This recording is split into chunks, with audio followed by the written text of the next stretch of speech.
Welcome to the Battlefield Walker channel.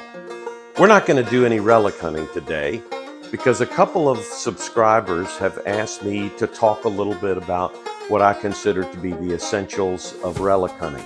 We'll talk about the machines that I use, but not just the detectors, but also the tools that I take with me. There will be a few things that I tell you and you're just going to shake your head and say, man, that's over the top. But this is just over the years what I've narrowed it down to. Let's take a look at some of the things that, at least for me, are essential tools that I have to have before I step into the woods.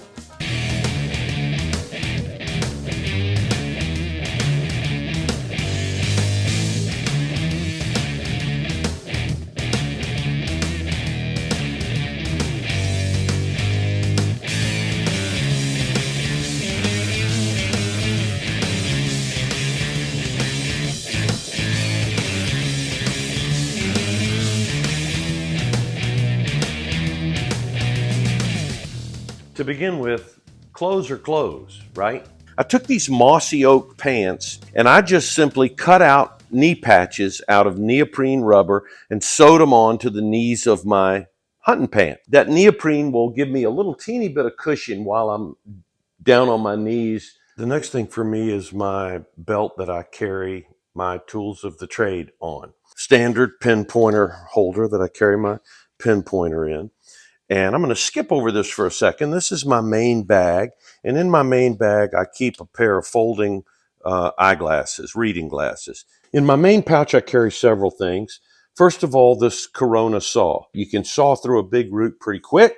And then I just carry, I like these DeWalt gloves. I keep these and use them all the time. The last thing I always carry in my pouch is just a little pill bottle. Any container will do. I'm kind of paranoid that when I'm down on the ground digging something, if I lay down so I can reach deep into a hole, then I'm always afraid my relics will fall out. Boy, you work too hard for them to lose them. That leather belt, that Bianchi gun belt was my dad's gun belt. And so when I hunt with that leather belt, I sort of feel like daddy's coming along with me. And I made this little carrier just because I don't like to walk into the woods with my metal detector in my right hand and holding a shovel in my left hand, where I can take my shovel and simply hook it there, and I can carry my shovel into the woods with me. I just made this just by taking a piece of leather and folding it over. I took some spring steel and bent it to fit the handle, took some copper rivets, riveted it onto the leather, and then I can just slip it up and down. So there's one more thing that I carry on my belt. Actually, this is just from Lowe's. It's just a tool carrier, but it's perfect for my GoPro. But this little cobalt holder, I can just slip the GoPro right down in there, and there you go. And then there's the GoPro. This is a GoPro Hero 3. It suits me just fine. It's what all of my videos are recorded in. I bought this little Wasabi charger. It charges 3 batteries at a time. So I can pick one out of the charger in the early morning and I'll use that one until lunch. And then I'll snag a second battery out after lunch and I can use it the rest of the time. So my old Hero 3 does just fine, but the audio didn't sound good because the microphone was under this clear plastic.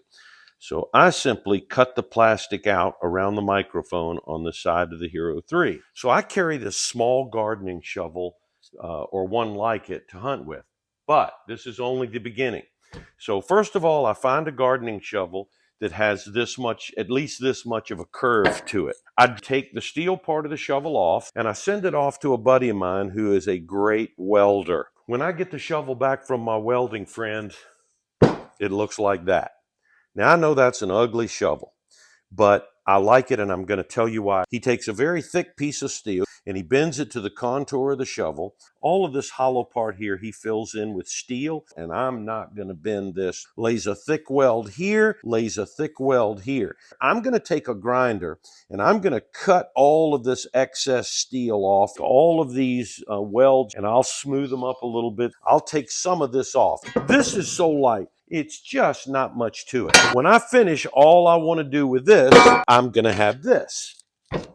This is the shovel I'm currently using. Stiffened it up here, filled up that hollow in the back of the shovel. I don't have anything extra that I don't need. And when you take this thing and you're chunking down in the ground with this, the weight of the shovel is just so much better when you're trying to power through roots or hard clay. Now I always spray paint my shovels because I'm absent-minded and I have lost quite a few shovels. And after I go to all the trouble to buy one of these, have it welded like this, and then finish it and paint it like this, I don't want to lose it. These little plastic handles aren't hitting on much.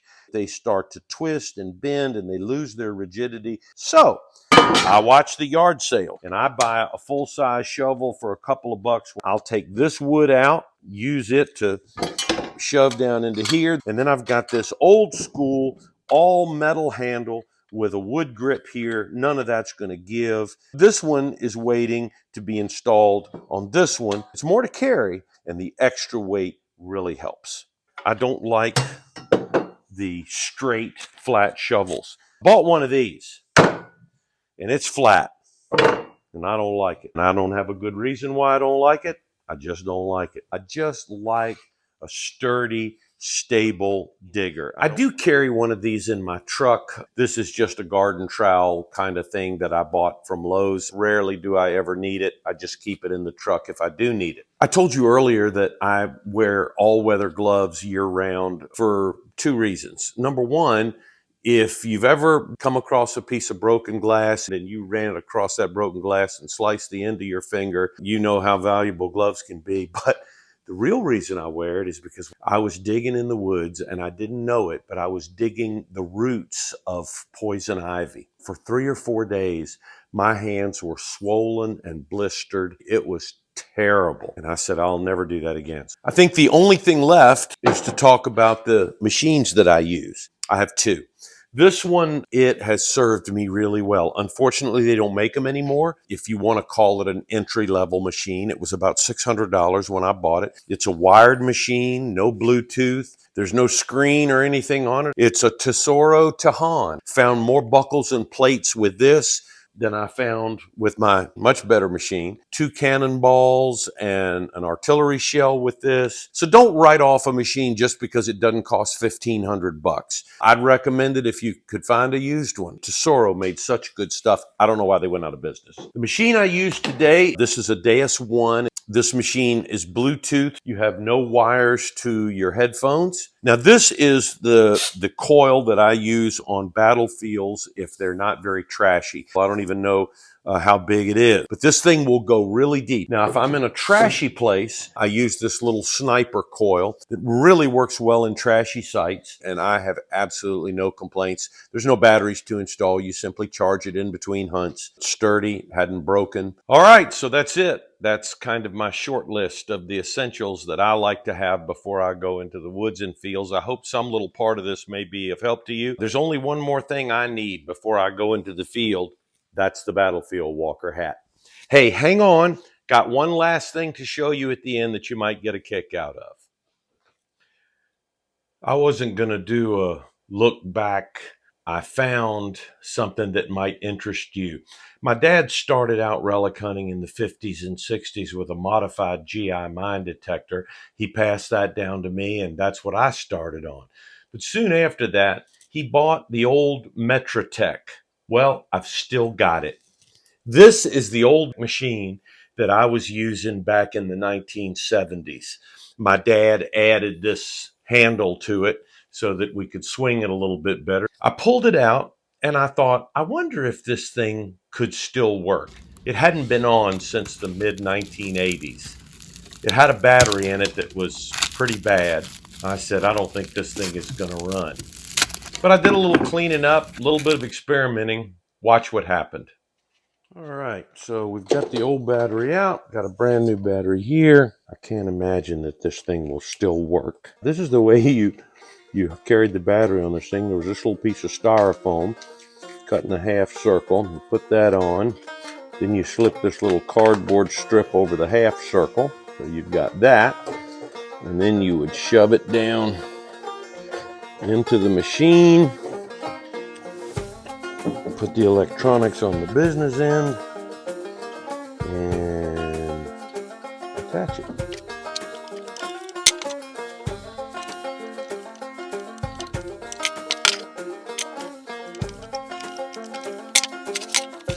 There wasn't much to turning this thing on, and there was only one knob. That's all you had, and you just turned it on. Let's see if that meter does anything. Nope, not a thing. It's not like I expected it to. Let's see if we hear anything. Oh my, check this out when I turn it on.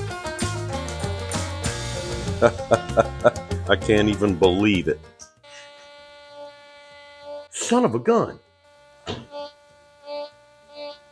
This thing hadn't been turned on since the late 1980s. Check this out.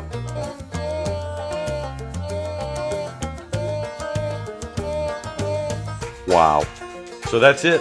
Hope you enjoyed this kind of unusual installment. As always, please like and subscribe. Would appreciate hearing from you in the comment section. And until we get to go relic hunting again, I'm the Battlefield Walker. Be good and say your prayers.